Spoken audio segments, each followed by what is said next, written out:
અત્યારે દુનિયા અમને બહુ મેણા મારે છે, દુનિયા જાત જાતનું કહી જાય છે, માં અમારા વિશે તો કહી જાય ચાલે, પણ માં કોક દિવસ તારા વિશે કહી જાય અમને સહન નહીં થતું.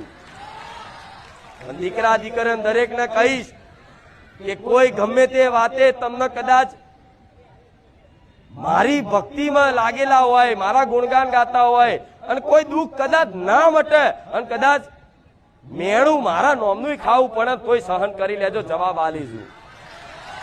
નડી નહીં, કોઈ મારી નહીં, કોઈ પરાણે નહીં.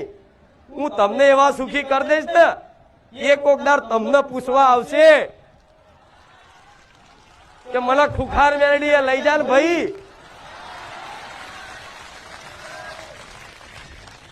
આ શું ખોટું?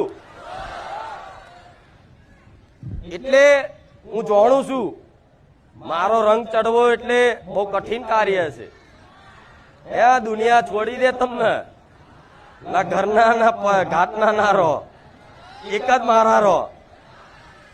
ઓ બધા વિરોધ કરવાનું ચાલુ કરી દે શરૂઆતમાં. ઘરનાથી મોડીને કુટુંબનાથી મોડીને બધાય તમારા મિત્રો જે જોડે બેઠા હોય એ ધીરે ધીરે બધા ઉડવા મળે, છટકવા મળે. એકલા પડો, એકલા. કોકની જોડે કદાચ પૈસા માંગો ને ઉછીના તો પૈસા ના હાલવા દઉં, હું એક ઉખાર મેળવી છું.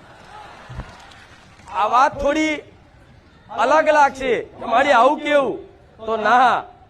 જો તમે બધી જગ્યાએ હાથ લોબા કરીને તમારી આવશ્યકતાની પૂર્તિ થઈ જાય ને તો તમને સંસાર પર ભરોસો આવે, મારી પર નહીં.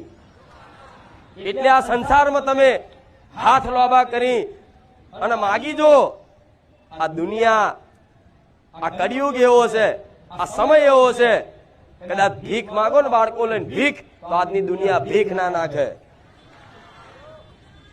આજ કદાચ થોડા હારા કપડે, સારું સાધન લઈને હારા ઘરમાં રહેતા હોય, વાર તહેવાર ઉજવતા હોય તો માનજો તમારી પર તમારી કુળદેવીની કૃપા છે, મારા જેવી મેલેડીની કૃપા છે. નહીં તો આજની દુનિયા તમને ભીખ ના હાલે. હગો ભાઈ ના થાય તમારો, હગા વાળા સગા સંબંધીઓ બધા છોડી દે.